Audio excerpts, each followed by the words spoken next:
तो स्वागत है आपका मेरे चैनल ज्योग्राफी जीके क्लासेस में।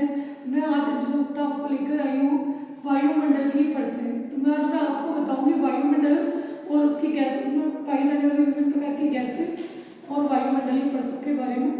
तो आइए अपन चलते हैं। सबसे पहले मैं आपको बताना चाहूँगी कि वायुमंडल क्या चीज़ है। सब वायुमंडलीय परतों से पहले हमें वायुमंडल को जानना जरूरी है। वायुमंडल जो पृथ्वी के चारों ओर जो वायु का आवरण है वो क्या कहलाता है? वायुमंडल कहलाता है। वायुमंडल में बहुत सारी गैसेस होती है। ये हम बचपन से ही पढ़ते आ रहे हैं, 5th 6th स्टैंडर्ड से पढ़ते हुए आ रहे हैं कि वायुमंडल में सबसे अधिक कौन सी गैस होती है? नाइट्रोजन गैस 78% होती है। इसके बाद सेकेंड नंबर पर होती है हमारी ऑक्सीजन गैस जो लगभग 21% पाई जाती है। इसके बाद आर्गन 0.93% होती है। और इसके बाद हम लेते हैं हम जैसे कार्बन डाइऑक्साइड, तो कार्बन डाइऑक्साइड होती है 0.03%। और इसके बाद अदर गैसेस आ जाती हैं और जलवाष्प होता है, धूल के कण पाए जाते हैं। वायुमंडल में जो जलवाष्प होती है लगभग 2 से 5% के बीच पाई जाती है। अब मैं आपको बताऊंगी कि वायुमंडल में भी क्या है कि बहुत सारी परतें पाई जाती हैं। लगभग 5 परतें वायुमंडल में पाई जाती है। इसको मैं आपको चार्ट के जरिए मैं आपको बताऊंगी कि परतें कौन कौन सी हैं। देखिए, सबसे पहले वायुमंडल में पाई जाती है आपकी क्षोभमंडल। कौन सी परत है? 5 परतें हैं क्षोभमंडल। इसके बाद आती है संताप मंडल, उसके बाद आती है मध्यमंडल, फिर आएगी आपकी आयन मंडल, आयनोस्फीयर आयन मंडल, और इसके बाद सबसे ऊपर आती है आपकी बहिर्मंडल। ठीक है, सबसे ऊपर कौन सी परत आती है जिसको हम बोलते हैं एक्सोस्फीयर या बहिर्मंडल। सबसे पहले मैं बात करती हूँ ट्रोपोस्फीयर मतलब क्षोभमंडल। क्षोभमंडल में समस्त जो मौसम संबंधी परिवर्तन होते हैं वो क्षोभमंडल में होते हैं।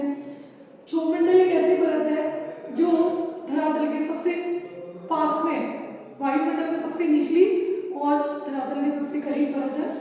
इसमें समस्त मौसम संबंधी परिवर्तन होते हैं।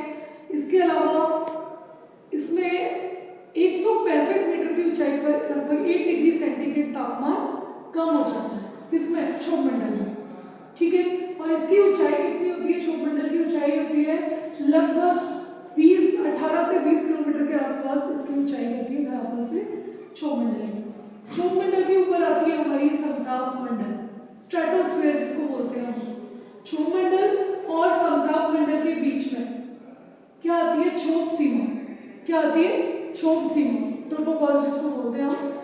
इसके बाद समताप मंडल में मौसम क्या रहता है? सम रहता है। नाम से ही हमें पता चल रहा है तो इसमें मौसम क्या रहता है? सम रहता है।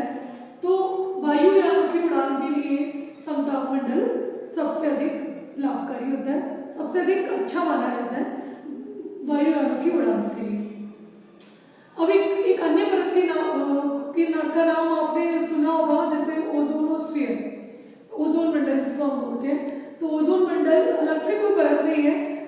ओजोन मंडल जो पाई जाती है वो समताप मंडल की ही एक परत है, इसमें पाई जाती है।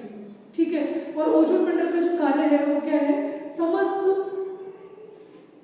हानिकारक जो पराबैंगनी किरणें हैं उनसे वो सबकी रक्षा करती है। कौन सी परत है? ओजोन मंडल। ठीक है, जिसको हम O3 ओजोन का सूत्र क्या होता है? O3। ठीक है, अब इसके बाद हम आते हैं मध्यमंडल जो समताप मंडल के जस्ट ऊपर पाई जाती है। मध्यमंडल मैं आपको समताप मंडल की ऊंचाई बताना भूल गई थी। 20 से 50 किलोमीटर तक आपकी समताप मंडल पाई जाती है। इसके बाद 50 से लेकर 80 किलोमीटर तक आपकी मध्यमंडल पाई जाती है।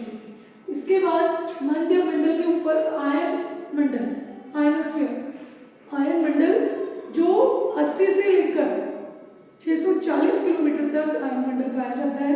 इसमें विभिन्न प्रकार के जो आयन्स होते हैं, ठीक है, वो कहाँ पाए जाते हैं? आयन मंडल में ही। विभिन्न प्रकार के आयन्स कहाँ पाए जाते हैं? आयन मंडल में। इसके अलावा जो रेडियो तरंगें धरातल से पहुंचती हैं वो वापस धरातल पर लौट कर आती है पृथ्वी पर, वो आयन मंडल से ही लौट कर आती है। ठीक है, इसलिए रेडियो तरंगें भी आयन मंडल में ही पाई जाती हैं। ठीक है, इसके बाद आते हैं हम बहिर्मंडल। बहिर्मंडल 640 किलोमीटर के ऊपर हमारा क्या 50,000 किलोमीटर तक लगभग बहिर्मंडल मिलता है। एक्सोस्फीयर हम इसको इंग्लिश में बोलते हैं। और इसमें हाइड्रोजन और हीलियम जैसी गैसेस पाई जाती है। ठीक है, ये मैंने आपको बताया परतों के बारे में डिटेल से बताया, और ये थी हमारी वायुमंडलीय परतें।